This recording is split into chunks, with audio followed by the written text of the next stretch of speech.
அடுத்த வீடு பாட்டி உனக்கு ஒரு பையன் தானே, உனக்கு ஒரு பையன். அடுத்த வீட்டு பையன். சரி தட்டாத பெஞ்சு தட்டாத அது எங்கன்னா சட்டு கம்பியில வேலை செஞ்சிருப்ப போகுது பெஞ்சு பெஞ்சு தட்டி என் புள்ள கூட கேட்கலாம். என் புள்ள கூட கேட்கலாம். எங்க இருக்கிறாங்க? ஞாபகம் கூட சேர்த்துக்கணும் இருக்கு. தனியா இருக்காது கூட சரி சேர்த்து. பாட்டி உங்க வீட்டுக்கார பேரு என்ன? கோபால். கோபால். உன் பேரு?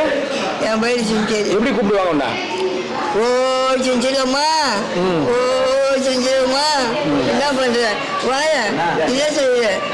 வேற பேர் என்ன என்னை யாரும் கூப்பிடல மாதிரி. அந்த வேற எந்த பேரு? ஏன் பேருனா? சரி. ஆமா நான் உங்க ஊர் வந்து எந்த ஊரு? திருவண்ணாமலையா? இந்த ஊர் இது திருவண்ணாமலையா? திருவண்ணாமலை இல்லையா? ஆனா நீ எந்த ஊர்? கிண்ணாமலையே இந்த ஊர்ல தான் போடணும். இந்த ஊரு வந்து திருவண்ணாமலை தெரியாது. இந்த ஊர்ல தான் போடணும். திருவண்ணாமலையே கருணாமலையே